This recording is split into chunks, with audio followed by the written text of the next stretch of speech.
Hello दोस्तों, एशो shock prediction में आपका स्वागत है। Good morning. Pre market report प्रस्तुत कर रहा हूँ। सुबह के लगभग 7 बजे है, 29 जुलाई 2025 मंगलवार का दिन। शुरू करने से पहले चैनल के डिस्क्रिप्शन बॉक्स में बिलो द टाइटल डिस्क्लेमर रखा है, इसको कृपया पढ़िए। यानी एज पर डिस्क्लेमर, ये एजुकेशनल प्रोग्राम है। इसके तहत जो भी मैं बोल रहा हूँ ये मेरी पर्सनल राय है, मेरी खुद की राय है। आपके प्रॉफिट या लॉस, लाभ या हानि के लिए मैं और मेरा चैनल जिम्मेदार नहीं रहेंगे, रिस्पॉन्सिबल नहीं रहेंगे। ये प्लीज़ नोट करके के मेरा एशो स्टॉक प्रेडिक्शन चैनल केवल और केवल सिर्फ और सिर्फ यूट्यूब पे ही अवेलेबल है, बाकी कहीं भी नहीं। ये भी नोट करके और किसी भी इन्वेस्टमेंट या ट्रेडिंग के पहले शेयर मार्केट में आप किसी अच्छे फाइनेंशियल एडवाइजर से कंसल्ट कर सकते हो, एडवाइस ले सकते हो, ताकि आपको लॉस ना हो। चलिए दोस्तों, शुरू करेंगे। दोस्तों, संकेत खराब आ रहे ग्लोबल मार्केट से, हमारे यहाँ से। एशियन मार्केट में जापानीज मार्केट लगभग 300 साढ़े 300 पॉइंट माइनस में चल रहा है। गिफ्ट निफ्टी भी 50 पॉइंट गैप डाउन के संकेत दे रहा है। सुबह 9 सवा 9 बजे हम लोग जो ओपन हो जाए थे तब 50 पॉइंट 50 पॉइंट माइनस में ओपन होंगे, ऐसा संकेत दे रहा है गिफ्ट निफ्टी। डाउ फ्यूचर हालांकि फ्लैट टू पॉजिटिव है, 10 पॉइंट प्लस में है। कल अमेरिकन मार्केट लगभग 64 पॉइंट माइनस में क्लोज हो गए थे, यानी फ्लैट टू नेगेटिव क्लोज हो गए थे। मंगलवार बुधवार के दिन उनके जो फेड के चेयरमैन है अमेरिका के, पावेल, वो डिक्लेयर करेंगे ब्याज दरों पे फैसला। उसकी राह देख रहे हैं अमेरिकन मार्केट। और इसी हफ्ते बहुत सारे triggers, GDP data, inflation data, ये ब्याज दरों पे फैसला, बहुत सारी चीज़ें आने वाली, जॉब्स डाटा, ये सब चीज़ आने वाली है अमेरिका में। सो इसका जो प्रभाव है वर्ल्ड मार्केट पे पड़ सकता है। सबसे इम्पोर्टेंट जो बड़ा नेगेटिव है हमारे इंडिया के लिए, हमारे भारत के लिए एट प्रेजेंट, वो अमेरिका और भारत के बीच में जो ट्रेड डील अभी तक हुआ नहीं है दोस्तों। क्योंकि ट्रम्प कैसा आदमी है सबको पता है, और हमारा भारत जो है हमेशा डिनाई कर रहा है कि भारत और पाकिस्तान के युद्ध के बीच में ट्रम्प ने जो भूमिका अदा की थी वो गलत, वो नहीं की थी। यानी ट्रम्प ने ये युद्ध रुकाया नहीं, ये हम लोग हमेशा कह रहे हैं। कल लोकसभा में भी बीजेपी ने, यानी विद्यमान गवर्नमेंट ने क्लियर किया कि ऐसी कोई बात नहीं हुई थी ट्रम्प से मोदी जी की, और ऐसी कोई हम लोगों ने जो भारत और पाकिस्तान के युद्ध में जो चल रहा था उसको ट्रम्प का कोई हाथ नहीं रुकवाने के लिए। और ये देखिए, टाइमिंग देखिए, ये कल लोकसभा में क्लियर कट बोला गया। ओके, अपोजिशन ने उसके ऊपर हंगामा किया, वो अलग बात है, लेकिन टाइमिंग देखिए। इमीडिएटली ट्रम्प ने उधर अमेरिका में बोल दिया कि उन्होंने कुछ 5-6 युद्ध जो वॉर है वर्ल्ड में वो रुकवाया है। उसमें भारत पाकिस्तान का युद्ध भी उन्होंने रुकवाया है, स्टॉप किया है। तो देखिए टाइमिंग, इसका सीधा सीधा मतलब है कि ट्रम्प इंडिया के ऊपर नाराज़ है। क्यों नाराज़ है? क्योंकि वो चाहता है, ट्रम्प चाहता है, अमेरिकन प्रेसिडेंट, कि इंडिया उसको ये करे, वाहवा करे। जैसे पाकिस्तान ने जाके उसके चलवे चाटे थे ट्रम्प के, वैसे हमारा भारत, हमारे मोदी जी कहे कि रियली में ट्रम्प ने रुकवाया दे ये वॉर। लेकिन हम लोग बहुत ही स्वाभिमानी है और हम लोग झूठ नहीं बोलते। ओके, तो हम लोग क्लियर कट पहले दिन से बोल रहे हैं कि ट्रम्प का कोई हाथ नहीं है इस युद्ध रुकवाने के लिए। पाकिस्तान गिड़गड़ाया हमारे भारत के सामने, इसलिए हम लोगों ने युद्ध रुकवाया था। ओके, और ये ट्रम्प को, ये उनका जो ये है ना, क्या बोलते हैं उसको, ईगो हर्ट हो गया है, और वो बार बार बोल रहा है कि भारत पाकिस्तान के युद्ध उसने रुकवाया है। कल भी वही बोला उन्होंने। सो इसका मतलब जब तक हम लोग झुकेंगे नहीं तब तक ये ट्रम्प अमेरिका और इंडिया के बीच में ट्रेड डील नहीं होने देगा। और अगर हो गया तो भी 50-60% वो ज़्यादा टैक्स लगा देगा, बराबर है। और टैक्स लगाने से क्या होगा? टैक्स लगा देगा और वो बोलेगा कि इंडिया, चाइना और ब्राज़ील, ओके, उन्होंने, वो लोग रशिया से तेल लेते हैं, इसके लिए हम लोगों ने इसके ऊपर लगाया। और ये मैक्सिमम निगेटिव है हमारे भारत के लिए दोस्तों। अमेरिका का स्टेटमेंट या अमेरिका का कहना, या अमेरिका का भी जो पाकिस्तान के प्रति जो प्यार बढ़ते जा रहा है, वो हमारे लिए एक थोड़ा सा निगेटिव है। और इसीलिए हमारा जो भारत में हमारा जो ये है स्टॉक मार्केट है वो गिरते जा रहा है। प्लस Q1 अर्निंग जो आ रहे हैं, Q1 अर्निंग यानी अभी जो रिजल्ट्स आ रहे हैं वो बेहद ख़राब आ रहे हैं। For example Kotak Mahindra bank, कितना ख़राब रिजल्ट आ गया। आईटी के स्टॉक से भी रिजल्ट खराब आ रहे हैं।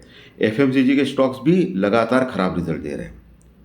बहुत कम स्टॉक्स यानी बहुत कम कंपनीज यानी लाइक आईसीआईसीआई बैंक वो अच्छे रिजल्ट दे रहे हैं। बाकी सभी बैंक, एचडीएफसी बैंक का भी रिजल्ट एक्चुअली खराब आ गया था, वो कैसा बढ़ गया वो गॉड नोज। तो बहुत सारे कंपनीज, बहुत सारे ये स्टॉक्स गिरते जा रहे हैं उनके क्वार्टर वन अर्निंग के कारण, क्वार्टर वन रिजल्ट के कारण, और ये भी बेहद ख़राब है।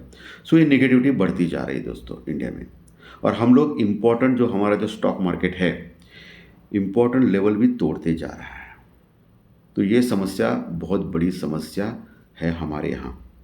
सबसे बड़ी समस्या ट्रंप और ये इसका जो पर्सनल ईगो लेके बैठा है ट्रंप कि भारत उसका कहाँ माने, कि उसने रियली में वाकई में इंडिया और पाकिस्तान के बीच में वॉर रुकवाया था झूठ मूठ का। तो ये हमारे प्राइम मिनिस्टर भी नहीं कह रहे हैं, इंडिया भी नहीं कह रहा है, भारत भी नहीं कह रहा, हमारा भारत भी नहीं कह रहा है। तो उसको वो हर्ट हो रहा है, बाकी कुछ नहीं है इसमें। जो ट्रेड डील नहीं हो पा रहा है इसका कारण ये मेन ये कारण है, क्योंकि ट्रंप का क्या है कि उसका ईगो बहुत बड़ा है, ये अलग ही आदमी है। अभी मैं बोलने वाला था बहुत कुछ शब्द, लेकिन कुछ फ़ायदा नहीं उसको बोल के भी, ठीक है। सो ट्रंप के कारण ये सब कुछ हो रहा है, प्लस हमारे क्वार्टर वन अर्निंग भी खराब आ रहे हैं, इसीलिए मार्केट कंटिन्यूस नीचे जा रहा है, कंटिन्यूस नीचे जा रहा है दोस्तों। पुट कॉल रेशो कल एक ही दिन में 7%, 6-7% बढ़ा था, अभी 12 के पास पुट कॉल रेशो आ गया।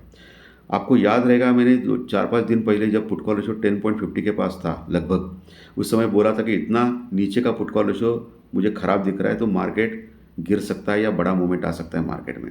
आप देख सकते हैं 3-4 दिन के बाद 12 भी हो गया है पुट कॉल रेशो। और सबसे ख़राब चीज़ है पुट कॉल रेशो जो है निफ्टी का, वो 0.64 के आसपास पहुंचा है। इतना नीचे का पुट कॉल रेशो बहुत दिनों के बाद, महीनों के बाद देखा गया है। सो कंटिन्यूस डाउन ट्रेंड में है मार्केट, स्पेशली निफ्टी, और ये टोटली ओवरसोल्ड हो चुका है, कंप्लीट ओवरसोल्ड हो चुका है। सो मेरा तो कहना है कि एक बार के लिए बड़ा बाउंस बैक आने के चांसेस ज़्यादा है मार्केट में, लेकिन वो फिर से सोल्ड आउट हो जाएगा, फिर से प्रॉफिट बुकिंग होगी और फिर मार्केट ऊपर से नीचे आएगा, ऐसा मेरा अनुमान है, मेरा अंदाज़ा है। क्यों?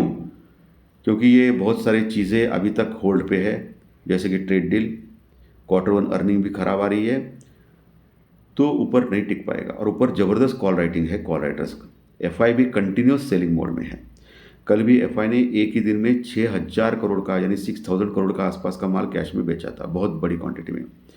वही हमारा जो दिया है म्यूचुअल फंड, उन्होंने सपोर्ट देने की कोशिश की और 6,700 करोड़ यानी 6,700 करोड़ के आसपास का माल कैश में बाई किया। इसके बावजूद भी मार्केट बुरी तरह गिर गया, लगभग 160 पॉइंट, 160 पॉइंट माइनस में निफ्टी क्लोज हो गया, इम्पोर्टेंट लेवल के नीचे 24,680 के पास। और वही बैंक निफ्टी भी 56,080 के आसपास क्लोज हो गया, 56,080, 440 पॉइंट, 440 पॉइंट लगभग माइनस में क्लोज हो गया बैंक निफ्टी भी। बड़ी गिरावट दोस्तों, बहुत बड़ी गिरावट। सो इंडिकेटर्स खराब आ रहे हैं मार्केट में हमारे। आज भी अभी गिफ्ट निफ्टी 50 पॉइंट माइनस में दिखा रहा है, 50 पॉइंट माइनस में दिखा रहा है। लेवल्स कौन से वॉच करने हैं आपको? अगर 50 पॉइंट माइनस में अगर वाकई में खुलता है निफ्टी, तो हम लोग खुल सकते हैं 24,630 के पास, 24,630 के पास। ऐसे में डायरेक्टली नीचे ही सपोर्ट है 24,500, 550 के पास, 24,500, 550 के पास। वो बेहद इंपॉर्टेंट सपोर्ट है एज पर टेक्निकल 100 EMA। सो वहाँ गड़बड़ नहीं होनी चाहिए। वहाँ अगर सपोर्ट लिया तो ज़बरदस्त बाउंस बैक निफ्टी में एक्सपेक्टेड है आज के दिन, लेकिन ऊपर से फिर नीचे आने के संकेत भी ज़्यादा है। 24,500, 550 ये लेवल आपको मार्क करके रखना है।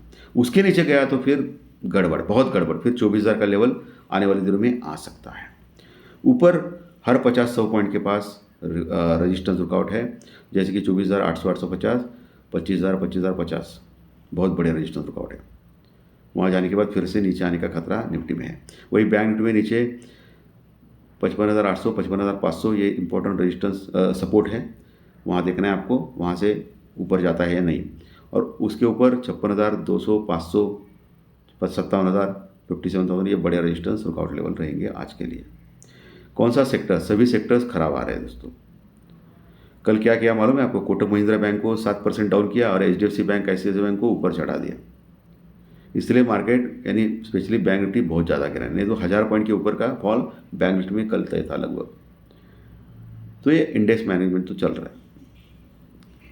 सो एफएमसीजी स्टॉक भी लगातार गिर रहे हैं, कंटिन्यूस गिर रहे हैं, लेकिन मुझे लगता है कि एफएमसीजी स्टॉक्स में एक बॉटम आ चुका है।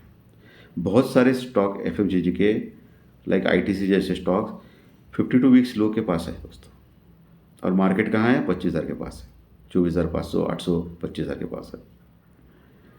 सो मुझे लगता है कि क्वालिटी स्टॉक जो है एफएमसीजी में वो नीचे से बाउंस बैक मारने के चांसेस ज़्यादा है। मैं कोई बाइंग या सेलिंग का रिकमेंडेशन नहीं कर रहा हूँ, जो भी करना है आपको आपके फाइनेंशियल एडवाइजर से करना है ताकि आपको लॉस ना हो। लेकिन मुझे लगता है कि एफएमसीजी सेक्टर्स नीचे से बाउंस बैक करने के लिए तैयार है। फार्मा स्टॉक्स भी थोड़े ठीक लग रहे हैं, मेटल और ऑटो भी ठीक है, बाकी बुरा हाल है पूरे मार्केट का। ओके, तो संभल के काम करना है आपको, proper stop loss, proper hedging करके ही चलो। वैसे आज का मार्केट थोड़ा सा साइडवेज रहने के चांसेस ज़्यादा है, सो उसके ऊपर भी आप ध्यान रखो। तो धन्यवाद दोस्तों, आज का विशेष अच्छा लगा तो लाइक दबाइए, कमेंट बॉक्स में कमेंट लिखिए, और जो नए दर्शक पहली बार चैनल देख रहे हैं वो सब्सक्राइब बटन जरूर दबाए ताकि आपको आने वाले सभी वीडियो इसी चैनल के ऊपर सिर्फ और सिर्फ यूट्यूब के ऊपर जरूर देखने मिले। धन्यवाद, फिर मिलेंगे ज्योतिष शास्त्र प्रेडिक्शन कार्यक्रम में।